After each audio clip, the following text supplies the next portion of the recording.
पिताजी गुजर चुके हैं। तीनों भाई का विवाह भी हो गया। आज तीनों भाई पिता की संपत्ति का बंटवारा कर रहे हैं।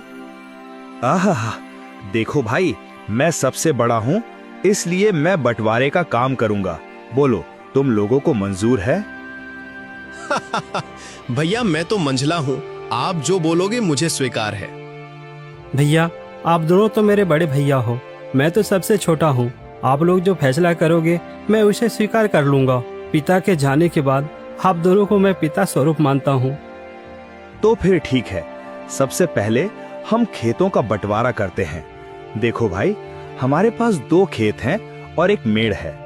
हम लोग 3 भाई हैं, इसलिए 2 खेत में से एक मैं और एक मंझला लल्लन का होगा और बचा मेड़ छोटा भाई यानी कि भोले का होगा। अरे वाह, बहुत अच्छा निर्णय है भैया, मुझे मंजूर है। कहो भोला, तुम तो चुप हो गए, क्या तुम्हें मंजूर नहीं? नहीं नहीं भैया, आप जो कहेंगे वह मुझे मंजूर है। अच्छा तो ठीक है, अब बारी आती है हमारे पिताजी द्वारा लगाए गए आम के पेड़ का। चलो अब आम पेड़ के पास चलते हैं। अब तीनों भाई आम पेड़ के पास आते हैं। आम के पेड़ में 2 डाली है, दोनों डालियों में आम के फल लदे हुए हैं। देखो भाई, ये है आम का पेड़। अब इसका बंटवारा भी कर लेते हैं। देखो, इसमें 2 डाली है और एक जड़ है। इन 2 डाली में से एक डाली मेरा होगा और एक लल्लन का होगा और जड़ भोला का होगा। बहुत अच्छा भैया, ये फैसला भी मुझे मंजूर है। आप लोग तो बड़े हो, मैं तो सबसे छोटा हूँ। मैं भला आप लोगों के बात को कैसे टाल सकता हूँ? मुझे भी मंजूर है भैया। अब तीनों भाई घर के पास आते हैं। अब घर का बंटवारा भी होना है। तो फिर ठीक है, अब बारी आती है इस घर की। इस घर में 4 कमरे हैं और एक छत है। 2 कमरा मेरा होगा और 2 कमरा लल्लन का, और जो खप्पर का छत बच जाएगा वो भोला का होगा। भीमा के इस फैसले से भोला बहुत दुखी हो जाता है। फिर भी बड़े भाई का फैसला मानकर वो कुछ नहीं कहता है। इस तरह घर का बंटवारा भी पूरा हो जाता है। अरे भैया, खेत, पेड़ और घर के बाद और एक जरूरी चीज तो आप भूल ही गए। अरे लल्लन, वो क्या जरूरी चीज है जो मैं भूल गया हूँ? क्या तुम मुझे याद दिला सकते हो? भैया, पिताजी ने हम तीनों भाइयों के लिए कुछ रुपए पैसे भी तो छोड़ गए हैं, आप उसे कैसे भूल सकते हो? अरे हाँ, याद आया। जरा रुको, मैं अभी लेकर आता हूँ। बड़ा भाई भीमा घर के अंदर से एक मटका लेकर आता है जिसमें कई सिक्के भरे थे और उनमें से कुछ पुराने जमाने के सिक्के भी थे। देखो भाइयों, इसमें से 2 प्रकार के सिक्के हैं।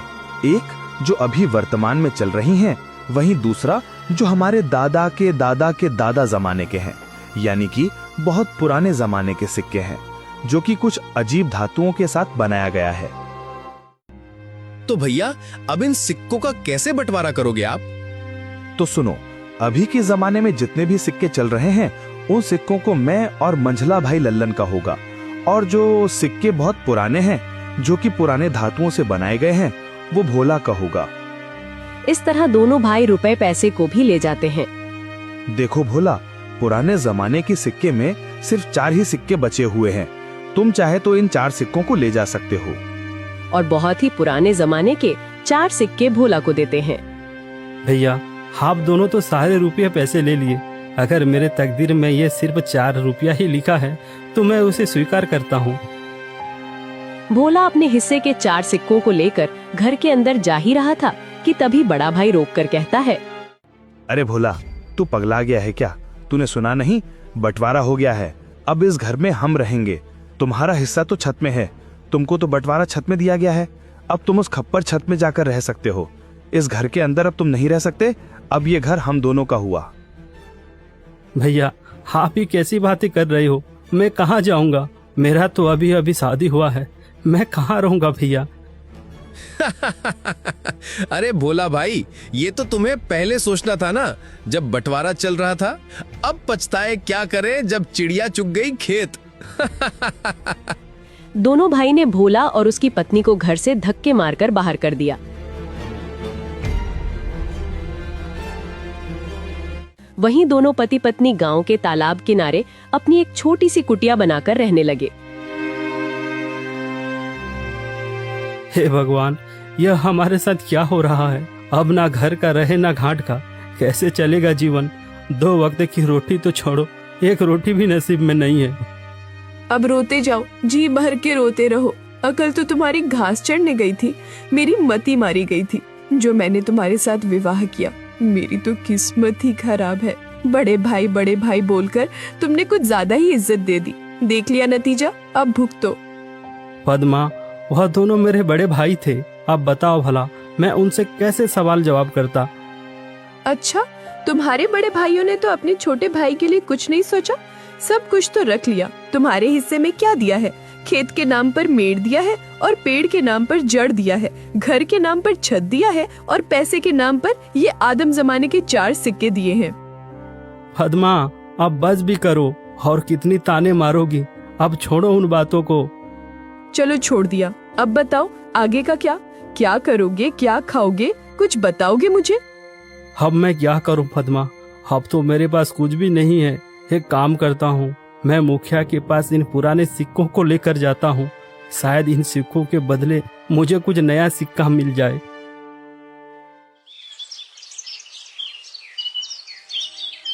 भोला बड़ी उम्मीदें के साथ उन 4 सिक्कों को लेकर मुखिया के पास जाता है।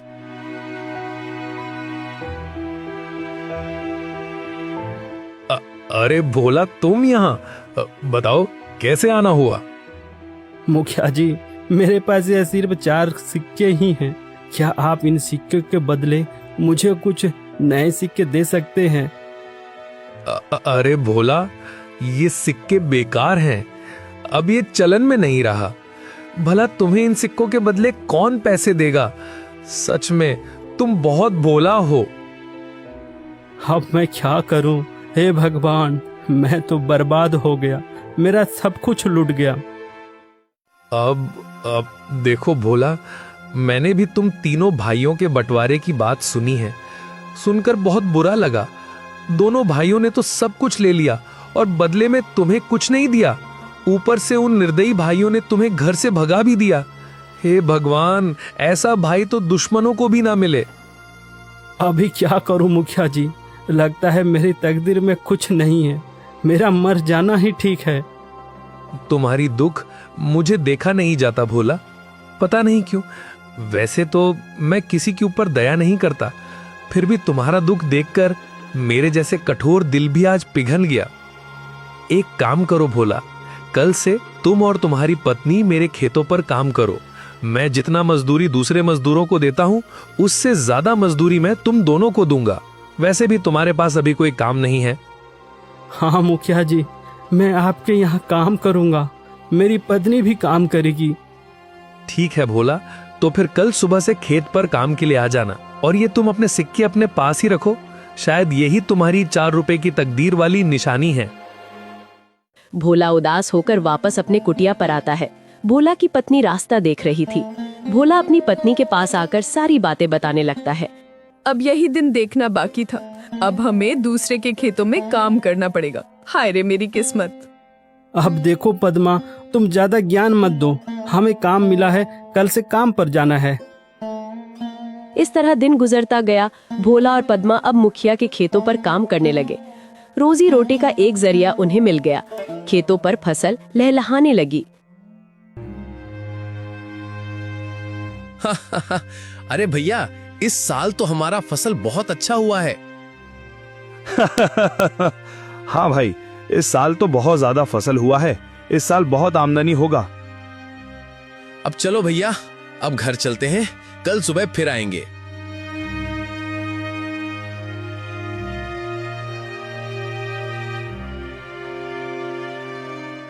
अरे पद्मा, देखो सुबह से दोपहर हो गया है, खाने का वक्त आ गया है। चलो कुछ खा लेते हैं। वैसे आज खाने में क्या है पद्मा? घर में जो भी थी रूखी सूखी सब ले आई हूँ, जाकर ठूसो। थके हारे भोला और पद्मा दोनों खेत के एक किनारे में बैठकर खाना खाने लगते हैं। अरे पद्मा, क्या हुआ? तुम अचानक खाना क्यों बंद कर दी? नहीं नहीं, कुछ नहीं। मैं तो बस ऐसे ही कुछ सोच रही थी। क्यों पद्मा, क्या हुआ? बताओ भी। देखो ना, हम कितना काम करते हैं, सुबह से लेकर शाम तक। ऐसा कब तक चलेगा? क्या तुम्हें नहीं लगता कि हमारा कोई संतान भी हो जो बुढ़ापे में हमारा सहारा हो? हाँ पद्मा, बार बार मैं भी यही सोचता हूँ, पर क्या करें, यह सब हमारे हाथ में नहीं, यह तो ऊपर वालों के हाथ में है। पता नहीं किस जन्म की सजा भुगत रही हूँ। भगवान ने तो हमसे मुंह मोड़ लिया है। बेघर होकर हम भटक रहे हैं। हमारे भाग्य में कुछ नहीं, न कोई संतान, न कोई जमीन जायदाद। हाँ पद्मा, अब तो भगवान पर भी भरोसा उठने लगा है। भोला और पद्मा दोनों बातें कर ही रहे थे कि तभी वहाँ अचानक एक चिड़िया आकर बैठ जाती है। अरे अरे, ये देखो तो, यह तो एक चिड़िया है, हमारे पास ही आकर बैठ गई। लगता है इसे भूख लगी है, हमें इसे कुछ खाने को देना चाहिए। हाँ पद्मा, तुम इसे कुछ खिला दो, शायद भूख के मारे यहाँ आ गया होगा। पद्मा ने उस चिड़िया को कुछ चावल देती है। चिड़िया कुछ देर पद्मा को देखती रहती है, फिर चिड़िया उस चावल को खाकर उड़ जाती है। अब चलो पद्मा, घर चलते हैं, शाम भी हो रहा है। भोला और पद्मा दोनों खेतों पर काम करने के बाद अपना कुटिया पर चले जाते हैं।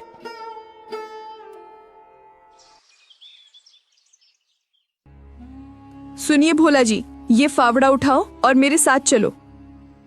पर कहाँ? तुम फावड़ा लेकर कहाँ जाने की बातें कर रही हो? ज्यादा सवाल जवाब नहीं, मेरे साथ चलो, आज कुछ जरूरी काम करनी है। क्या? कोई जरूरी काम? वो भी इस वक्त, रात को? हाँ जी, आज हम वो काम करने जा रहे हैं जिसे आपको पहले ही कर लेना चाहिए था। पद्मा के कहने पर भोला फावड़ा उठाता है। दोनों पति पत्नी अपने उस खेत के मेड़ पर आते हैं जो उन्हें बंटवारे पर मिला था। पद्मा, यह तो हमारा मेड़ है, और वहाँ पर जो फसल लगी है, जहाँ पानी भरा हुआ है, वह तो मेरे दोनों बड़े भाइयों का खेत है, और हम जहाँ खड़े हैं यही हमारा मेड़ है। इसलिए तो मैं तुमको यहाँ लेकर आई हूँ बुद्धू। और सुनो, आप इस मेड़ को अभी के अभी तोड़ दो। ये क्या कह रही हो तुम? इससे तो मेरे दोनों भाइयों के पूरे फसल बर्बाद हो जाएगा। बिना मेड़ के भला खेती कैसे हो सकता है पद्मा? ये समस्या तुम्हारे भाइयों का है, तुम्हारा नहीं। हमारा मेड़ हमारी मर्जी, तोड़े या रखे। अरे वाह पद्मा वाह, मुझे पता नहीं था, तुम तो बड़ी होशियार हो, अब मुझे समझ में आ गया। इस तरह पद्मा और भोला ने खेत के सारे मेड़ को तोड़ दिया, जिससे खेतों से पानी बह गया और फसल बर्बाद हो गया। अगली सुबह जब दोनों भाई खेत पर पहुंचते हैं, हे भगवान, ये क्या हो गया? हमारे सभी फसल तो बर्बाद हो गया। कितनी अच्छी फसल लगी थी, सोचा था इस साल सोने के गहने लूंगा, पर सपना सपना ही रह गया। अरे भाई, हम दोनों तो बर्बाद हो गए रे। कितनी अच्छी फसल लगी थी, अब बिना पानी से सब सूख गया। भला अब फसल कैसे होगी? अरे भैया, वो देखो, खेत का मेड़ को किसी ने तोड़ दिया है। जब मेड़ ही नहीं है तो खेत में पानी कहाँ रहेगा, और हम सिंचाई कैसे करेंगे? जरूर ये काम भोला का होगा, जरूर उसने होशियारी की होगी। भीमा और लल्लन दोनों रोते हुए घर को आते हैं। घर आकर अपनी पत्नियों को सारी कहानी बताने लगते हैं। अरे ये क्या हो गया? देखो जी, मेरी बात सुनो। अगर फसल बर्बाद हो गया है तो कोई बात नहीं, हमारा आम का पेड़ तो है। हाँ, तुमने बिल्कुल सही कहा, पर अभी आम पकने को कम से कम 12 से 15 दिन और लगेगा। हाँ भैया, जब आम पक जाएंगे तो हम उसे बाजार ले जाकर अच्छे पैसे कमा सकते हैं। हाँ लल्लन, तुम बिल्कुल ठीक कह रहे हो। अब यही एक रास्ता बचा है, वरना हम सब भूखे मर जाएंगे।